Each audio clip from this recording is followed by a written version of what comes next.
Goeiemôre almal, dit is donderdagoggend, dit is die 22ste Mei, die jaar 2025, 'n lieflike dag deur Abba geskenk aan ieder en elkeen van ons. My naam is Sonja Gerber en vanoggend gaan ons bietjie gesels oor die Here is my herder. Ons as kinders dan speel ons mos 'n speelietjie, nou wat 'n dier wil jy wees?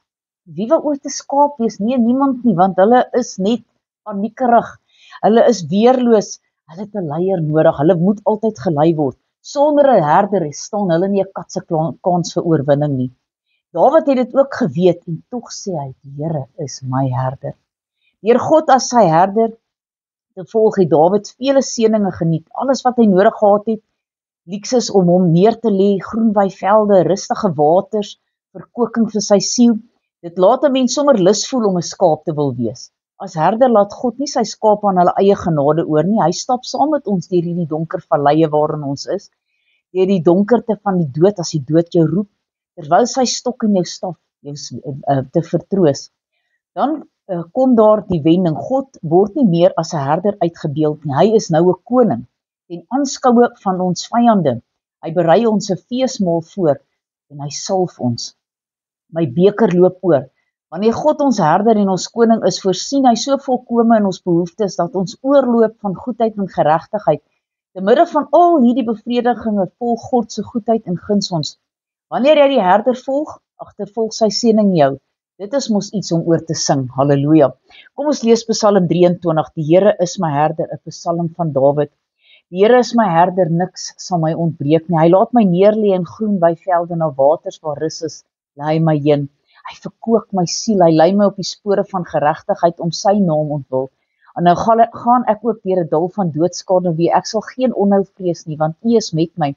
U stok en U staf, die vertroos my. U berei die tafel voor my aangesig teenoor my teestanders. U maak my hoof vet met olie.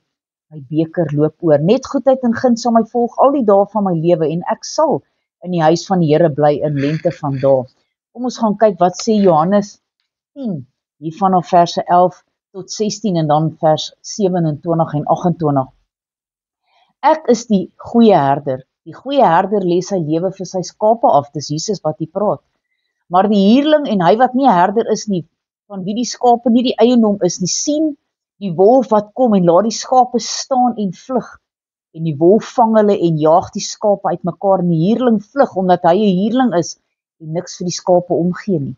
Ek is die goeie herder en ek ken my eie en word deur my eie geken. Net soos die Vader my ken ek ook die Vader en ek lê my lewe vir die skape af. Ek het nog ander skape wat nie aan hierdie stal behoort nie. Ek moet hulle ook lei en hulle sal na my stem luister en dit sal wees soos een kudde en een herder. En dan vers 27 en 28. My skape luister na my stem en ek ken hulle en hulle volg my. En ek gee hulle die ewige lewe en hulle sal nooit verlore gaan tot in ewigheid nie. En niemand sal hulle uit my hand uitruk nie. Wat 'n wonderlike belofte wat God vanoggend in sy woord vir ons gee. Halleluja. Almagtige God en Hemelse Vader, dankie dat U ons herder is. Dankie dat U ons lei. Dankie dat ons U stem ken. Here, van wat ons klein is en ons word in die kerke groot, Here, ken ons U stem. Here, ons weet wie U is, want U praat met ons.